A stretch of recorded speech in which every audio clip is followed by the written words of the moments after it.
untuk ada Jeng.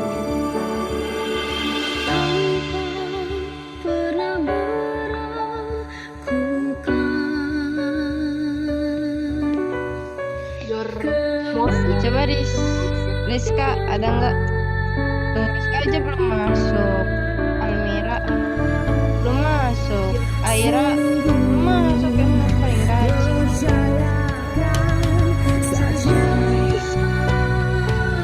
Mau ini enggak?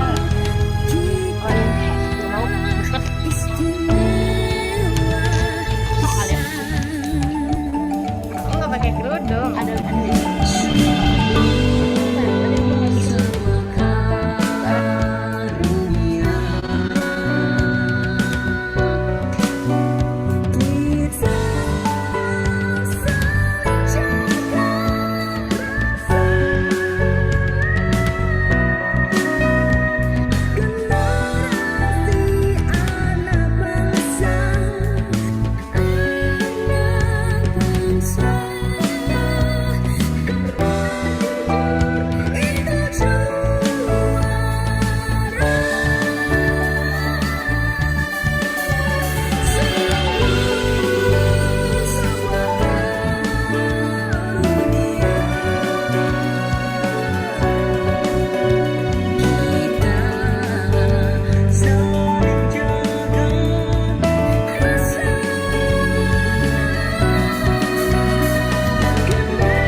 Assalamualaikum warahmatullahi wabarakatuh. Oke, kita masih menunggu teman-teman yang lain untuk bergabung di room. Saat ini kita masih bersama dengan 55 peserta. Alhamdulillah Kak Budi sudah hadir dalam room ini sebagai narasumber kita pada sore hari ini.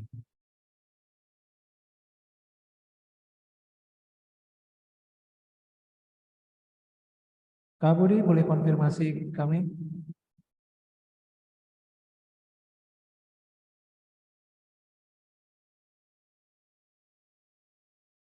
Oke, adik-adik kita akan mulai nanti sambil menunggu kesiapan dari teman-teman yang lain dan Kak Budi.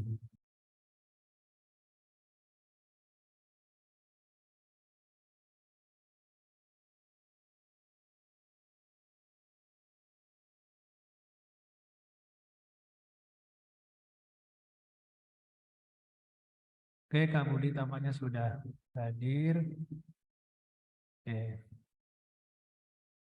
Assalamualaikum Kak Budi. Waalaikumsalam Kak Suga. Apa kabar? Alhamdulillah. Minal aidin wal faizin Kak Suga dan adik-adik semua. Baru ketemu lagi kan. Selain Faizin juga Kak Budi.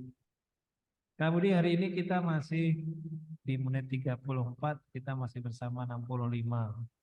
Atau kita mulai saja Kak Budi? Boleh. Nanti kalau karena saya di luar ya.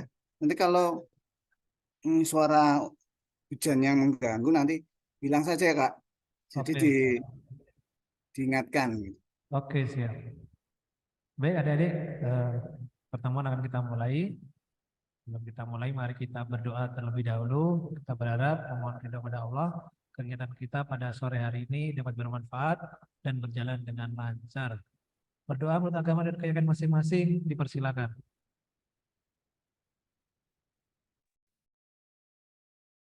Berdoa selesai. Oke, Kak Budi, ini waktu ada berarti 40 menit ke depan untuk materi secara inti, pembukaan dan penutupan nanti Kak Budi akan tanya jawab, silakan. Monggo Kak Budi. Oke, terima kasih Kak Suka atas waktunya. Baik, adik-adik, langsung saja ya, karena materinya kita banyak, jadi kita nggak langsung saja nanti interaksinya di tengah-tengah presentasi. Sebentar ya.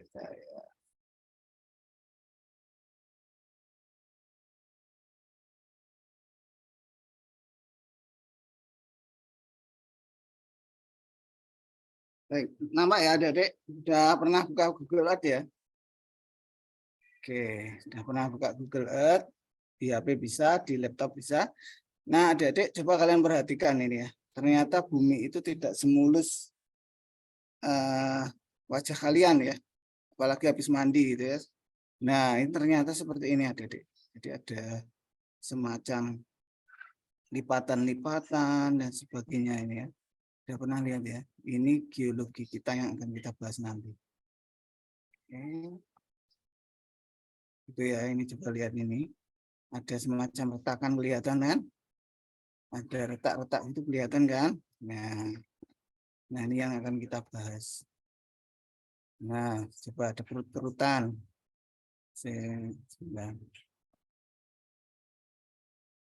Jadi saya lihatkan lagi ini Indonesia ya. Ternyata Indonesia juga tidak mulus adik-adik. Ini ada sepertinya ini dangkal, ini dalam gitu ya. Oke, lihat lagi. Ya, saya tunjukkan pemekaran dasar samudera ini ya. Pasifik. Lihat. Jadi begitu adik-adik, ternyata bumi kita tidak mulus. Nanti kita bahas satu persatu dari apa yang tampak ini. Baik. Bentar saya tutup dulu. Kita pindah ke share screen lagi ke ini.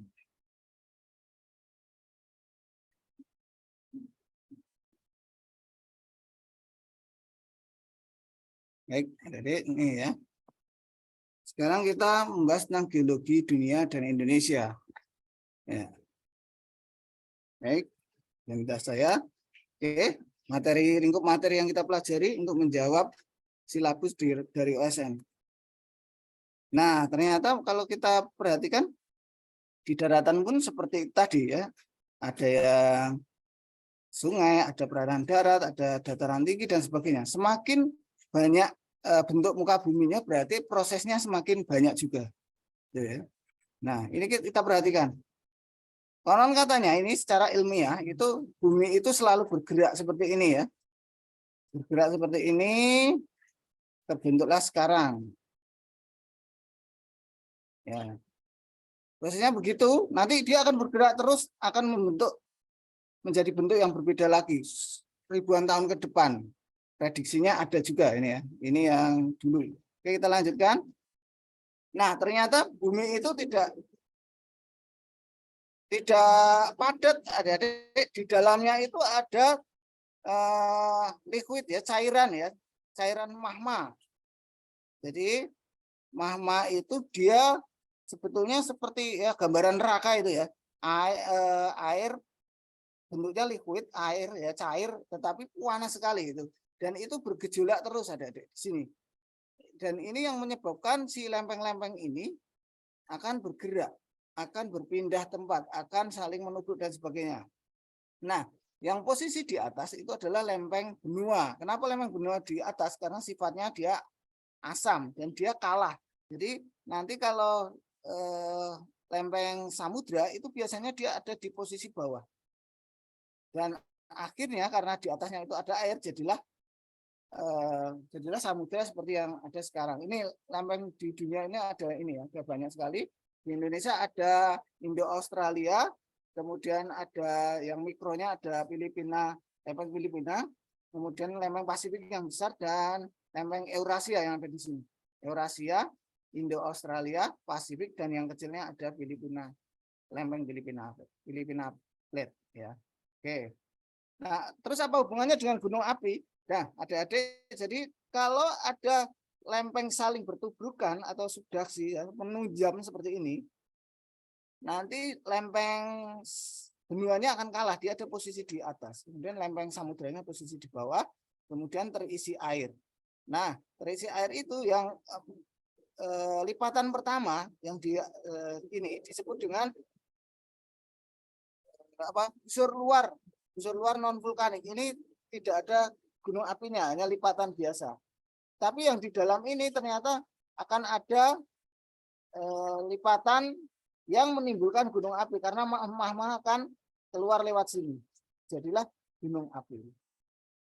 Benar ya, saya tak pindah dulu ya karena mungkin nggak dengar nanti.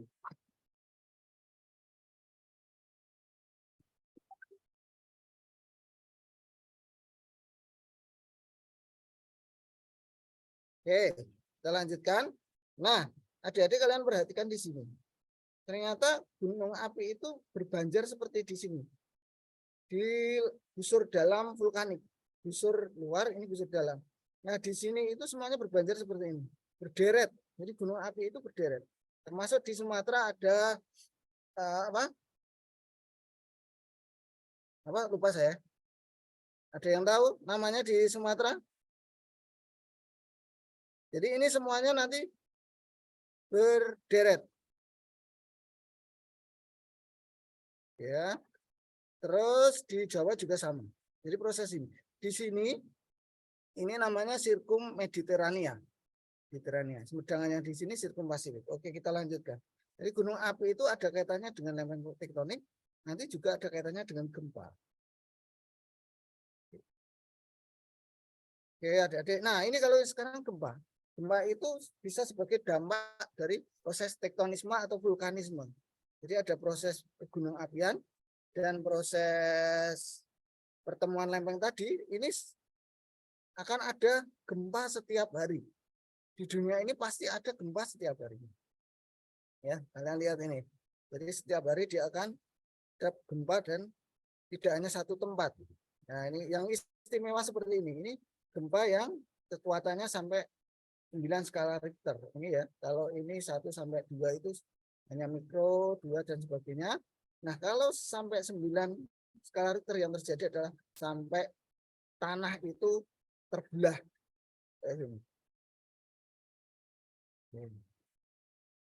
Oke, kita lanjutkan. Bagaimana dengan geologi Indonesia itu?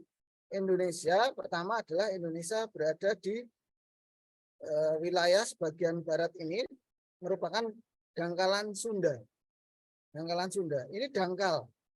Tidak terlalu dalam ya, tidak terlalu dalam karena ini dulunya satu daratan dengan benua Asia. Di sebelah timur ini dangkalan Sahul. Dulunya Papua sama Australia itu adalah satu daratan. Sedangkan di sini ini adalah laut dalam. Coba kalian perhatikan di sini. Ini dulu ketika zaman Pleistosen. Ketika zaman es, glasial ya, zaman es. Ketika kalian nonton film SH dan sebagainya, itu ini satu daratan. Nanti dampaknya apa? Hewan dan tumbuhannya akan jadi satu. Di sini juga. Hewan dan tumbuhannya nanti akan ada kemiripan. Papua dengan Australia itu akan ada kemiripan. Bentar.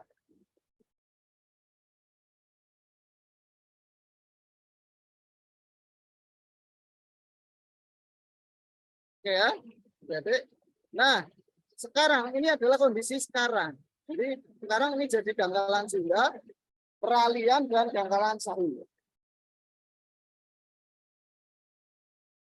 Nah, kaitannya dengan apa? Kaitannya dengan fauna. Fauna di Indonesia ini Kalimantan, Sumatera, Jawa, Malaysia, sampai Asia itu karakter hewannya sama. Australia, Papua, dan sebagainya ini karakter hewannya sama. Sedangkan di sini karakter hewan khas Indonesia. Hewan endemik Indonesia. Ini adalah hewan-hewan yang terjebak dan hanya ada di Indonesia. Ini namanya garis Lilis, garis Weber, dan Bisdeker. Ini hanya ada sedikit perbedaan. Oke, nanti kita lanjutkan. Kalau secara dunia hewan-hewan tadi, yang bagian barat Indonesia ini disebut hewan oriental. Kemudian yang sebelah timurnya hewan australis. Ini ada hewan-hewan Oceania, Arctic, Palearctic, dan Ethiopian dan sebagainya. Nah ini hewan-hewannya, karakter hewan. Ini lebih lanjut nanti akan dibahas di sesi sendiri. Tapi nggak apa-apa, kita jelaskan kenapa biologi itu akan mempengaruhi hewan dan tumbuhan. Oke, kita sudah langsung ke tanya jawab saja adik-adik. Nanti kita jelaskan sambil jalan. Yang pertama, ini pertanyaan sebab akibat. Kemarin ada yang request bagaimana cara membahas soal yang modelnya sebab akibat. Oke, silakan adik-adik, silakan menjawab. Jadi sebab akibat itu intinya di sini. Ini kalau ini sebenarnya A ya. Oke, ini A. A, pertanyaan benar, alasan benar. Ya. Keduanya menunjukkan sebab akibat. Kemudian dua, pernyataannya benar, alasannya benar, tetapi tidak menunjukkan sebab akibat. Yang ketiga, pernyataannya benar, alasannya salah. Yang terakhir, pernyataannya salah, tapi alasannya benar. Jadi kita bisa ilustrasikan begini. Ini yang A, benar, benar berhubungan. Ayo silakan dijawab. Apakah ini benar, tapi tidak berhubungan? Tidak ya maksudnya. Ya. Kalau yang ini benar salah,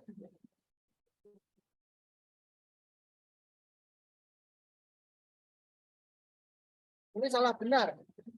Ya, silakan dijawab adik-adik. Yang mana yang benar?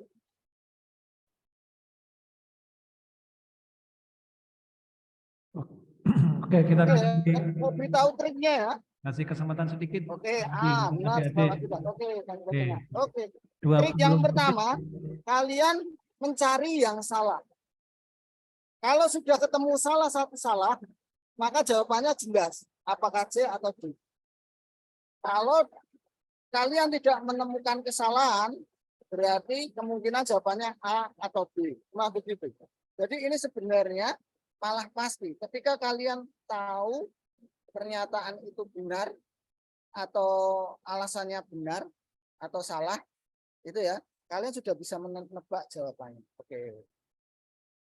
Ragam spesies flora dan fauna di daerah ekuator atau khatulistiwa lebih banyak dibandingkan kawasan lain di muka bumi. Benar atau salah adik-adik? Benar ya? Oke, ini ya benar. Kemudian daerah tropik mempunyai kondisi lingkungan yang relatif paling sesuai untuk mendukung kehidupan. Betul. Berarti jawabannya apa? Benar-benar berhubungan. Cara kedua untuk membedakan yang A atau B itu sini. Jadi kalau ini kalian baca dulu yang ini dulu. Alasannya dulu. Kemudian depannya ditambahi karena. Ya, karena. Apa ya? Saya enggak bawa poin anu ya. Oke, ya, karena. Oke ya. Oke. Karena daerah tropik mempunyai kondisi lingkungan yang relatif paling sesuai untuk mendukung kehidupan makhluk hidup pada umumnya, maka ragam spesies flora dan fauna di sekitar ekuator lebih banyak dibandingkan kawasan lain. Betul ya? Nyambung ya. Berarti jawabannya A. Betul sekali. Udah banyak yang A tadi saya lihat. Oke. Bagus, mantap. Jadi adik-adik sudah bisa membedakan menjawab soal yang tipenya sebab akibat. Oke, kita lanjutkan. Oke, sekarang yang kedua ini. Enggak pasti ini yang kedua, oke. Ada yang salah. Oke, coba dijawab adik-adik. Benar atau salah?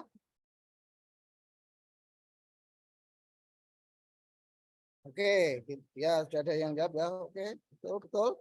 Oke, sekarang ini ada. Ini ada yang jawab A ya. Oke, ada yang A ya, A, B, C, D ya. Oke, cari yang salah. Gempa vulkanik terjadi karena dislokasi. Dislokasi itu pergeseran lempeng. Pergeseran lempeng ada. Berarti salah apa benar? Ini salah ya. Sudah, kalau jawabannya yang kedua salah, alasannya salah, berarti jawabannya apa? Nah, C ya. Udah, yang ibaratnya yang ini nggak usah dipikirkan. Gitu. Ini pasti C. Ini pasti benar. Gempa yang terjadi sebagai akibat gunung meletus disebut gempa vulkanik. Udah benar. Berarti jawabannya C. Kalian sudah hanya tahu ini saja, sudah bisa menebak jawabannya. Jawabannya C. Kalian cukup cari salahnya. Oke, yang kedua. Ayo yang kedua silakan dijawab. Maksudnya yang ketiga, oke. Yang ketiga ya, silakan ditulis 3 apa gitu ya. Oke. Sungai-sungai di Indonesia mendapat airnya dari mata air. Ya betul sih. Betul ya. Iya, sungai Indonesia dapat mata air. Coba ini. Dilihat dari sifatnya, sungai-sungai di Indonesia bukan merupakan sungai hujan. Apa iya?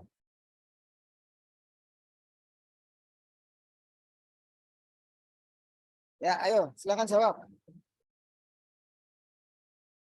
Benar. Baik. Jadi gini adik-adik. Sungai itu kalau dilihat dari sumbernya itu ada 2. Sungai yang sumbernya dari air hujan. Sungai yang sumbernya dari air es atau gletser. Kalau Indonesia sumbernya apa? Hujan. Ya, sudah. Air hujan itu jatuh, kemudian masuk ke dalam tanah, tersimpan di dalam tanah, ya, nanti masuk ke dalam akuifer atas atau bawah, ya, ada kayak saluran gitu. Jadi ketika tanah itu di bawahnya ada batuan, itu dia air itu akan mengalir di atas batu itu. Jadi di bagian tanah itu akan basah. Nah ini akan keluar jadi mata air. Entah itu lokasinya di mana, dia akan keluar dari permukaan bumi. Jadi mata air ini benar. Kemudian yang ini sungai di Indonesia itu bukan sungai hujan, ini salah. Karena apa? Sungai Indonesia tetap sumbernya dari air hujan. Air hujan jatuh ke bumi, dari bumi disimpan di dalam air, jadi air tanah, nanti keluar lagi. Entah lewat celah mana dia akan keluar. Jadi air permukaan, jadi sungai, jadi danau, jadi itu ya sumber-sumber air itu. Oke, jawabannya berarti salah. Benar berarti jawabannya apa, Dik? Iya, betul sekali. Ada yang jawab B tadi ya. Iya, betul. Begitu ya. Kalian cari salahnya. Oke, kita lanjutkan. Gempa yang terjadi akibat gunung berapi disebut gempa gunung. Tadi sudah ya? Oh, ini sudah. Sudah ini tadi. Oke, kita lanjutkan yang nomor ini 5. Oke, nomor 5 silakan dijawab.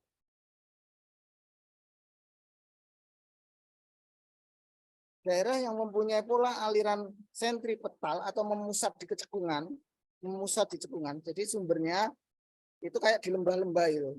Di lembah kan airnya ngumpul di tengah, itu merupakan daerah berpotensi banjir. Betul apa salah? Ayo jawab, betul apa salah? Betul. Ada yang betul ya, ada yang salah, nggak apa-apa. Kemudian oke, ini menurut saya ini betul karena nanti dia akan ngumpul di satu wilayah. Yang kedua, pola aliran di daerah aluvial dataran banjir. Pulau apa ini? Pulau Jawa adalah radial sentripetal. Ya, ini salah ini. Tapi jawabannya apa? Ini C. Saya beritahu. Jadi sungai itu kebanyakan bentuknya adalah dendritik. Sungai itu bentuknya seperti ini. Kayak apa? Kayak daun. Ini namanya dendritik. Dimanapun sungai itu kebanyakan seperti ini. Nah, ini namanya dendritik. Di Jawa termasuk itu sungainya dendritik. Sungai Bengawan Solo misalnya. Bengawan Solo itu dari Wonogiri sampai ke Gresik itu sungainya memanjang seperti ini. Ini salah ya. Oke. Kalau radial itu memusat seperti ini. Biasanya di daerah cekungan. Ya, kayak gini ya.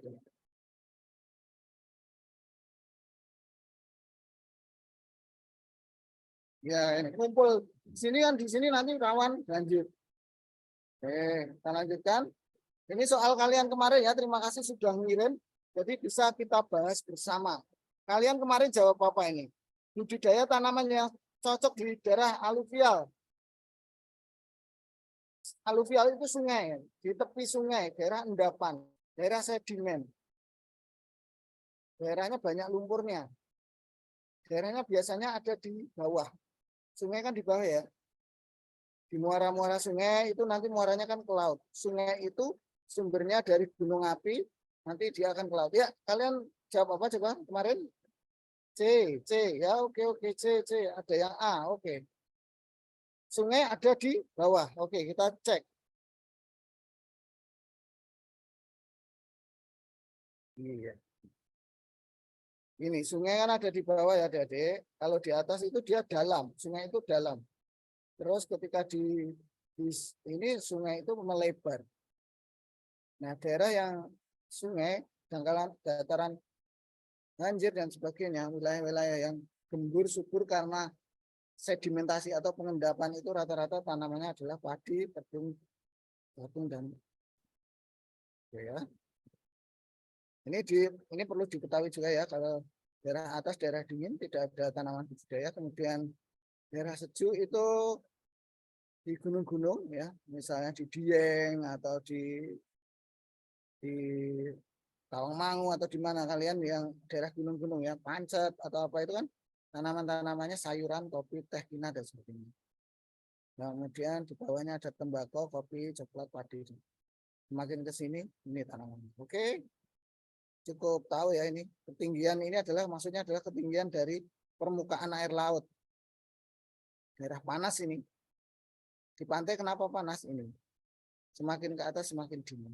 Ini sudah ada teorinya. Nanti semakin naik ke atas dia akan turun 1 derajat. Oke, yang kedua. Berdasarkan pernyataan di atas, aktivitas yang dapat dilakukan penduduk yang tinggal di sekitar gunung pasca erupsi. Kalian jawab apa kemarin? Yuk. Jawab apa ya ditulis kemarin? Ini D ya. Oke. Ada yang lain? Ada yang C? Oke. Maksudnya begini. Berdasarkan pernyataan di atas, yang dapat dilakukan penduduk yang tinggal di daerah gunung api pasca. Pasca itu setelah erupsi. Bukan saat erupsi, tapi pasca itu setelah erupsi. Jadi setelah gunung itu meletus. Yang perlu kalian pelajari adalah siklus manajemen bencana. Jadi ketika gunung itu meletus itu ini. Yang ini adalah ini. Mengungsi di barak pengungsian itu ini adalah tanggap darurat. Oke. Mengungsi di barak pengungsian. Berarti yang tidak termasuk itu adalah memanfaatkan sumber daya alam yang ada di daerah gunung api itu setelah gunung meletus. Kalau sudah gunung meletus mesti tanamannya subur, kemudian mungkin ada orang wisata dan sebagainya. Jadi jawabannya ini. Ini jawabannya betul sekali. Saya setuju dengan D. Ya. Nah, karena itu adalah ini masa tahap ini. Termasuk pemulihan ekonomi, makanya ada yang nambang pasir, ada yang memandu wisata yang berkunjung di daerah erupsi. Mungkin ada yang wisata juga ya ke daerah sana. Atau berbagai menanam tanaman sayur, buah dan sebagainya. Oke. Oke, yang ini kalian jawab apa kemarin? Manakah yang menjadi alasan Indonesia negara maritim? Negara maritim ada-ada. Bedanya maritim sama kelautan, kalau maritim itu berhubungan dengan laut tetapi tidak eksplorasi sumber daya laut. Jadi selain ekstraktif dari kegiatan ekstraktif, kegiatan mengambil sumber daya laut, itu namanya maritim. Kalau kelautan berarti mengambil sumber daya dari laut, ikannya, kemudian apa ya, terumbu karang dan sebagainya. Kalau memanfaatkan itu dijual atau dimanfaatkan itu berarti ekstraktif, itu hasilnya ini. Nah ini ya teori ini. Kalian jawab apa kemarin? Maritim adalah bagian ekonomi yang mencakup transportasi laut, industri galangan kapal, perawatan, pembangunan, operasi pelabuhan. Jadi kaitannya dengan pelabuhan, kaitannya dengan kapal, transportasi dan sebagainya. Berarti yang bukan adalah ini.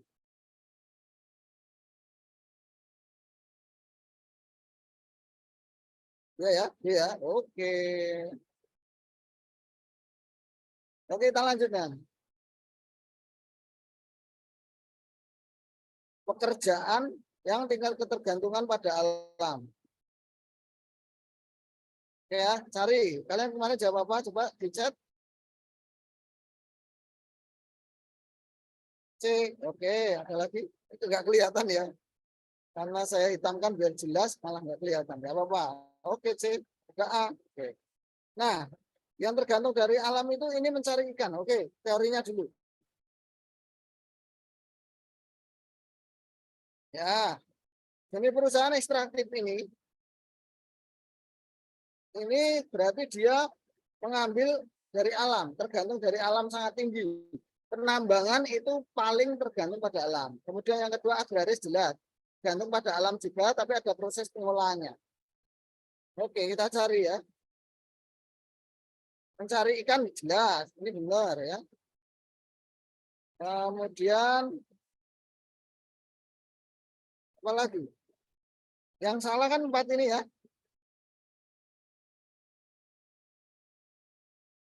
Ini harusnya masuk ekonomi, nanti dibahas Kak Soga ya.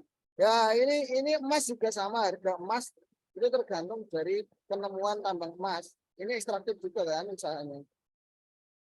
Oke, ini agraris. Oke, yang bukan adalah 4. Oke, saya setuju dengan ini. Oke, adik, lanjut. Jenis tanah yang berasal dari gunung Merapi, gunung api, berwarna hitam dan banyak dimanfaatkan untuk tanaman sayuran. Kemarin jawab apa, adik? Andesol ya. Oke, ada aluvial. Aluvial itu sungai. Ini sungai, adik. Masuk dihapus ya.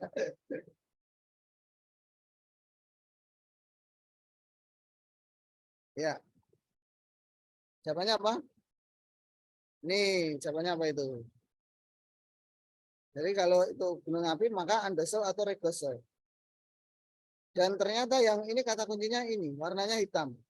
Berarti itu adalah andesol. Kalau warnanya kuning regosol. Nanti dipelajari sendiri ya. Jenis tanah itu, jadi begini adik-adik. Tanah itu asalnya dari mana? Paling banyak tanah itu asalnya dari batu. Batuan. Jadi prosesnya begini, tadi magma di dalam gunung api atau di dalam perut bumi itu yang keluar, itu dia akan membeku jadi batu. Ya, batuan vulkanik namanya. Batu itu nanti akan kena sinar matahari, kena hujan, ada proses eksogen namanya, proses dari luar, itu akan merusak batu itu jadi tanah. Ada proses pembentukan tanah atau dalam arti merusak batu menjadi tanah. Nah, itu paling banyak. Nah, tanah-tanah itu kemudian tanah yang vulkanik ya tadi, karena rusak dari proses alam dia jadi rusak jadi tanahnya tanah vulkanik. Tanah vulkanik itu akan terbawa oleh sungai ke lembah-lembah ya. Nanti dia akan diendapkan di suatu tempat. Makanya dia akan menjadi tanah endapan ini. Jadi gunung api kemudian keluar ini jadi batu kan, ini ada batu. Oke ya, batu ini nanti kena proses matahari, kena sinar matahari, kena angin, kena hujan dan sebagainya, dia akan menjadi tanah. Maka ini namanya tanah vulkanik dari erupsi gunung api. Kemudian ini akan suatu saat dibawa oleh angin, dibawa air dan sebagainya, mengendap di suatu tempat campur-campur dengan yang lain. Ini namanya ini tanah aluvial. Nah, aluvial ada juga yang tanah yang bentuknya masih batu, murni masih batu, campur-campur batu, ada litosol, latosol, gneosol, fosolik dan sebagainya. Selain itu ada tanah yang terbentuk dari pembusukan hewan atau tumbuhan itu jadi tanah, ya. Termasuk di kuburan itu ya, kan subur itu. Nah, tanah di kuburan itu karena mengandung dari zat-zat dari makhluk hidup, termasuk manusia yang mati dikubur di situ. Kalian nanam di kuburan, nanti singkongnya besar-besar ya. Ini ya. Ini namanya tanah humus atau gambut. Ini paling banyak di Kalimantan. Oke, ya. Oke, kita lanjutkan.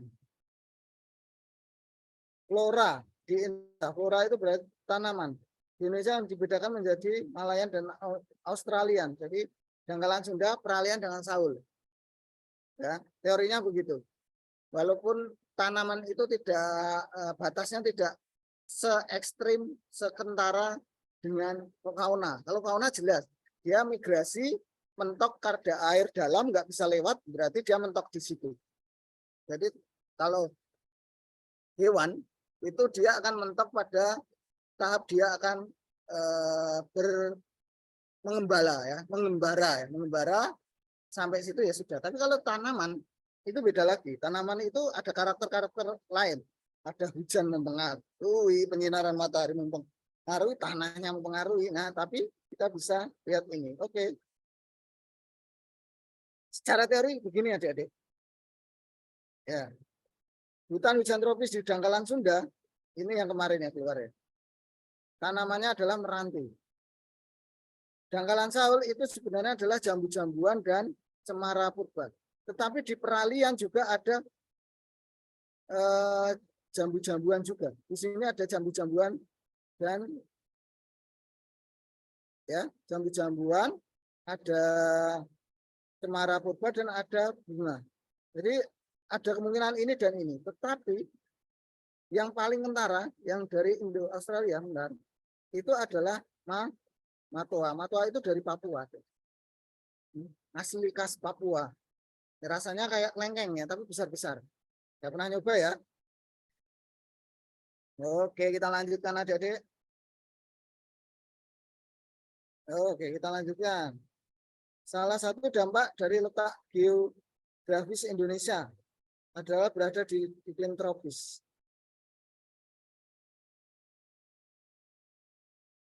Mana? Musim hujan berkepanjangan setiap tahun? Salah ya? Salah. Temperatur udara yang ekstrim siang malam, WC, bentar. Masyarakat dalam melakukan aktivitas sepanjang tahun, oke. Nanti masyarakat terganggu karena perubahan musim. Enggak juga. Jadi kalau dibandingkan dengan, ini salah ya. Dibandingkan dengan musim, kita harus punya pembanding ya kalau seperti ini. Ini kita daerah tropis, musimnya ada 2. Ya. Musimnya ada 2. Nah, musimnya ada 2 itu kalau subtropis sedang kutub kemarin ya, itu musimnya ada 4. Nah, di daerah subtropis yang beriklim 4 ini ada satu fase atau 3 bulan triwulan ya yang tidak bisa digunakan aktivitas, yaitu musim dingin.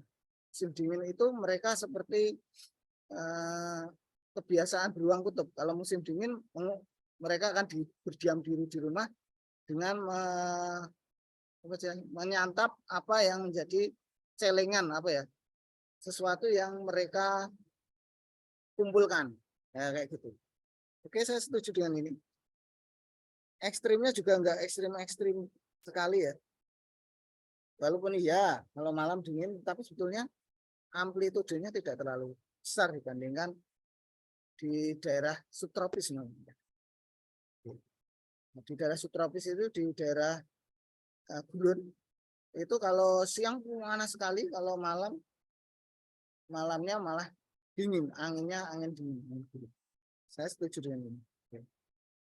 Ini gambar kemarin itu, ini gambar apa itu? Tanaman jati kayaknya ya. Jenis tanah yang sesuai untuk tanaman jati yang mana? Tanaman jati itu kan tanaman keras. Keras itu ciri-cirinya adalah tanahnya mesti enggak tanah yang gembur, bukan tanah yang gembur. Kalau tanah yang gembur dia tidak bisa keras. Tanah minim air, tanaman itu jadi keras. Ya, yang paling cocok itu ada di daerah kapur. Oke. Kita lanjutkan adik-adik. Ini jawabannya apa adik-adik yuk? Ini sudah oke kapur. Oke, udah tadi. Sekarang yang ini. Pulau Jawa memiliki gunung api terbanyak di Indonesia, menghasilkan tanah yang cocok untuk mendukung aktivitas pertanian. Jenis yang cocok tanah yang cocok ditanam kepala wijen bola adalah apa, Dedek? Gosol ya? Ya. Nanti kalau saya keliru bisa diluruskan ya. Oke, sebelah kanan. Ini gambarnya adalah turun, berarti hujan. Kemarin sudah ya. Kalau turun berarti kayak hujan ini. Ini hujan. Berdasarkan gerak arah angin pada di atas, aktivitas petani apa? Petaninya ada petani sawah karena butuh sekali hujan. Sawah itu butuh hujan dari mulai tanam sampai panen ya. Terutama pas tanam dan proses pemeliharaan. Jadi paling cocok itu saya di sini. Oke adik-adik. Oke, sudah selesai. Berapa menit ini Kak Suga? Pas. Ya, mungkin sesi tanya jawab sama adik-adik silakan. Oke, terima kasih Kak Budi. Pas 30 menit, 35 menit. Ini saatnya adik-adik ada berinteraksi langsung dengan Kak Budi. Ada pertanyaan, kesulitan pertanyaan, soal-soal yang kemarin dikerjakan di sesi dicoba. Sekarang saatnya boleh dikonfirmasikan ke Kak Budi. Atau mungkin adik-adik punya materi yang berkaitan dengan kondisi geologis, silakan langsung Kak Budi. Atau Kak Budi sudah siap soal cadangan? Enggak. Enggak ada. Cuman mengingatkan adik-adik aja kaitannya dengan mungkin kalau enggak ada bentar. Kalau memang tidak ada pertanyaan dari adik-adik mungkin memotivasi aja ya. Oke. Adakah pertanyaan dari adik-adik? Monggo silakan. Menemukan sesuatu yang sulit atau mungkin aneh. Apa iya sih pergerakan lempeng itu ada? Apa iya sih bumi ini akan selalu berubah? Kita bahas. Tapi perubahannya itu tidak ekstrim ya, tidak bergerak cepat, itu tidak seperti tadi. Itu kan animasi dalam waktu miliaran tahun. Jadi sebetulnya bergerak tetapi tidak terasa, sangat kecil. Bahkan hanya setahun itu 0, sekian senti. Kecil sekali, tapi bergerak sebetulnya. Oke, nah kita akan bahas lebih dalam lagi tentang tanah. Oke, saya akan spotlight Dik Fahri. Dik Fahri mana ini? Oh, tanah toh. Iya, Ya, silakan tanah. Dik Fahri. Silakan. Ya kalau ini harus banyak. Perkenalkan diri dulu, Dik Fahri. Perkenalkan, saya Fahri Ahmad Fatoni dari SMPN Negeri 2 Kumai, Kalteng. Saya bingung tentang tanah-tanah, Pak. Jenis-jenis tanah saya belum mengerti, Pak. Oke. Ya, terima kasih, Pak. Oke, Kak Budi, langsung kita bahas tentang jenis-jenis tanah. Sambil kita buka aja sebagai sumbernya. Baik, adik-adik, tanah ya. Ternyata di latihan simulasi tadi, tanah keluar banyak sekali. Saya juga kaget ini. Biasanya kan 5, 1, 2, ini malah banyak sekali. Yuk, kita pahami dulu. Nah, saya share screen.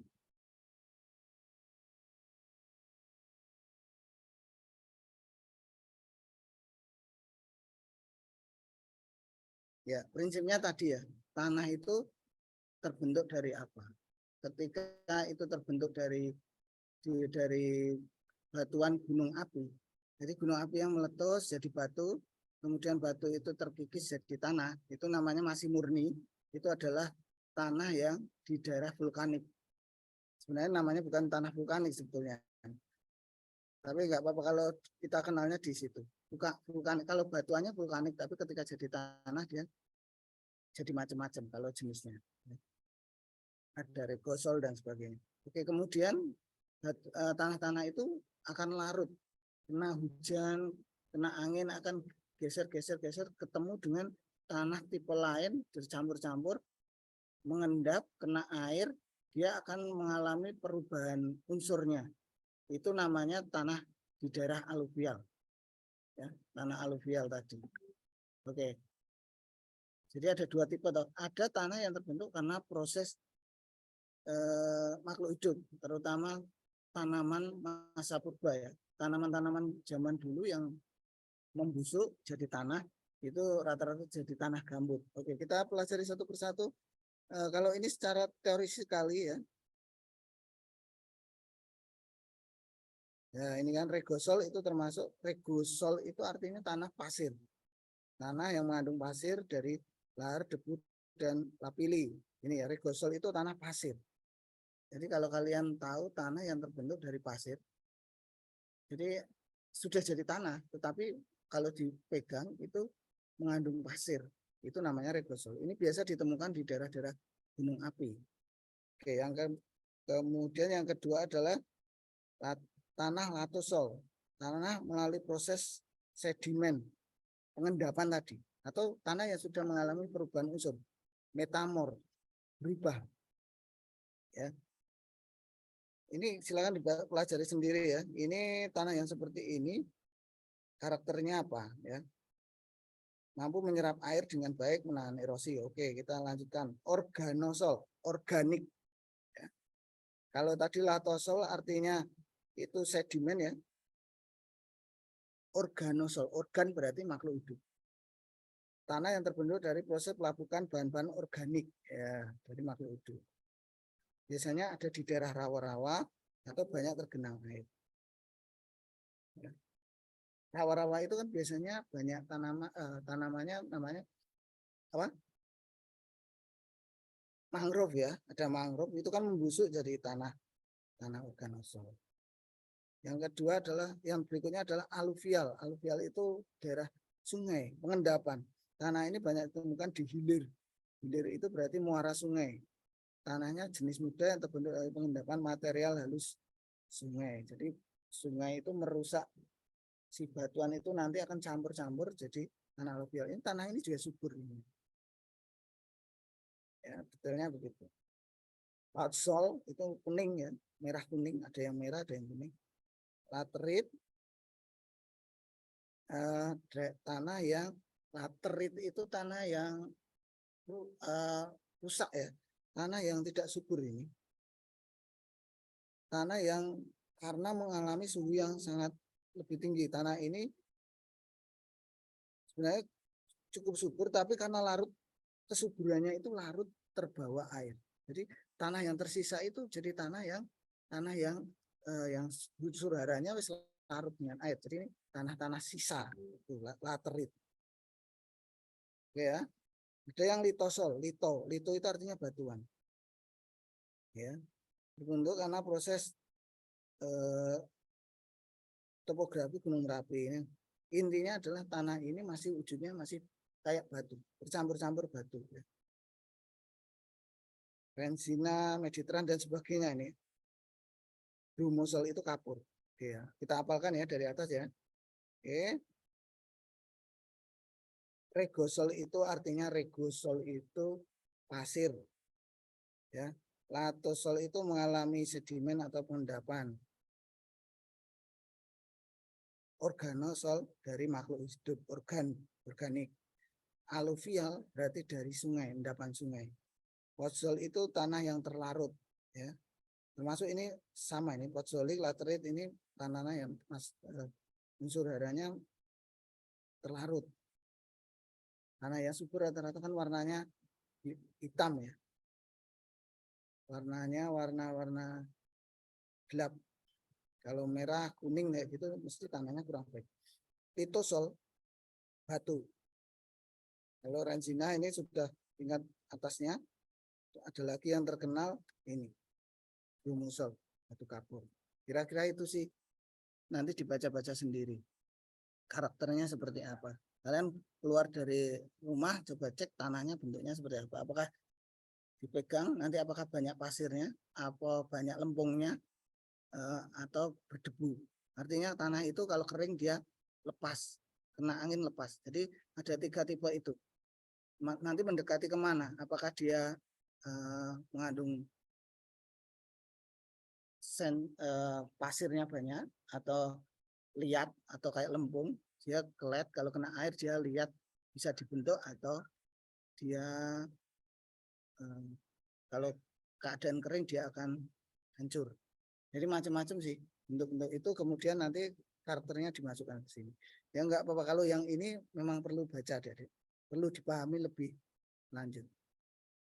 Kira-kira itu ada pertanyaan lagi tidak? Oke, terima kasih Kak Budi.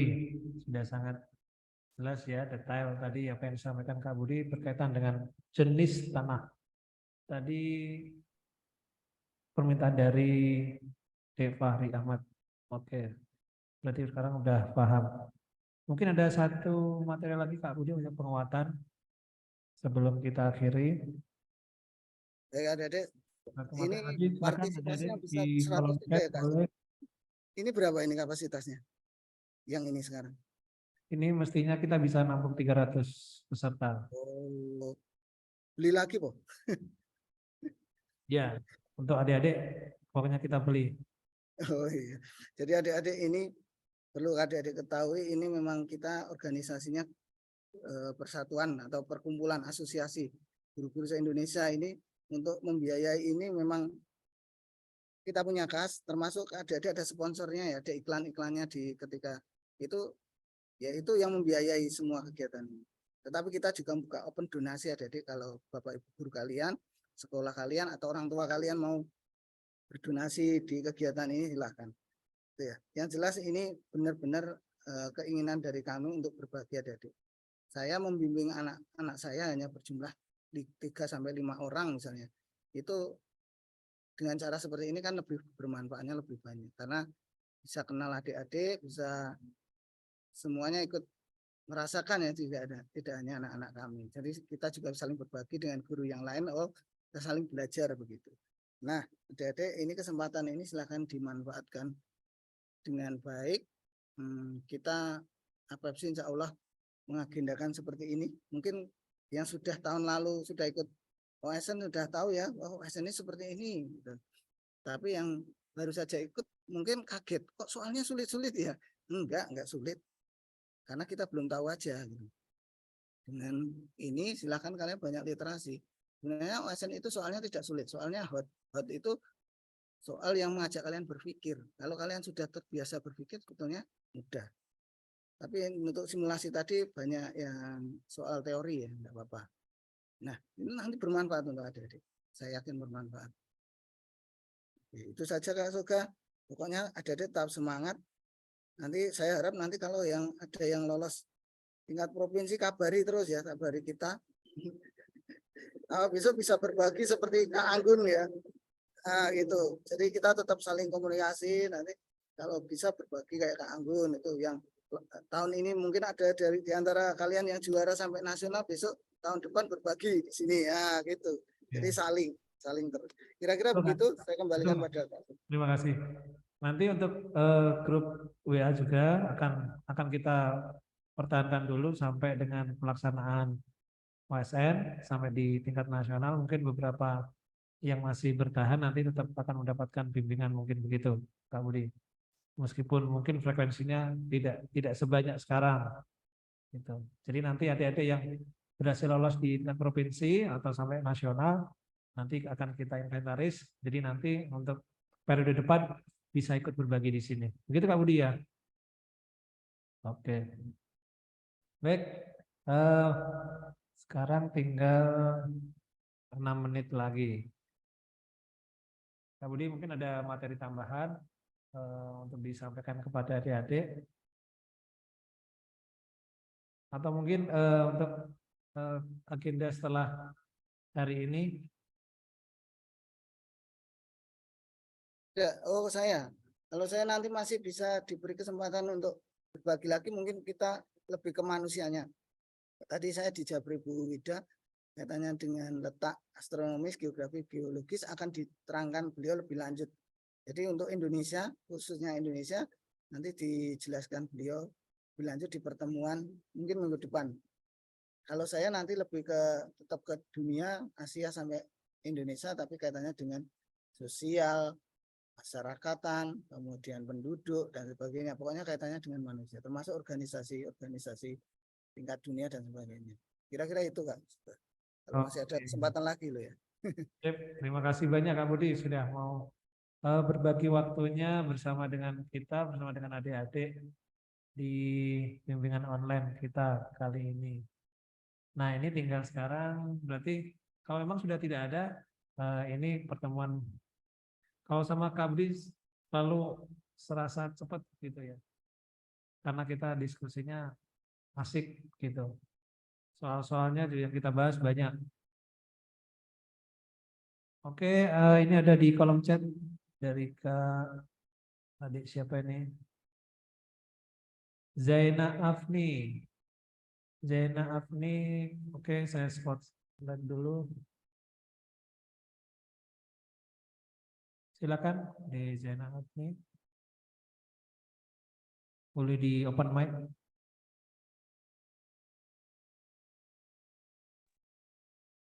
Silakan, perkenalkan diri.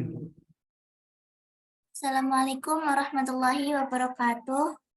Waalaikumsalam warahmatullahi wabarakatuh.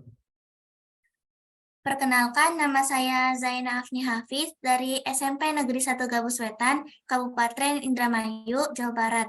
Oke. Pada kesempatan kali ini saya ingin bertanya mengenai peristiwa-peristiwa seperti contohnya peristiwa Benteng, seperti itu Kak. Saya belum mengetahui sepenuhnya. Mohon penjelasannya Kak.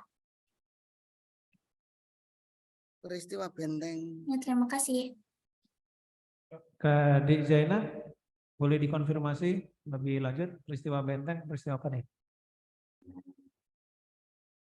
Ya, saya ingin menanyakan contoh-contoh penjelasan seperti peristiwa Benteng, peristiwa sejarah lain-lainnya, Kak. Oke, untuk materi sejarah ya. Ya, betul.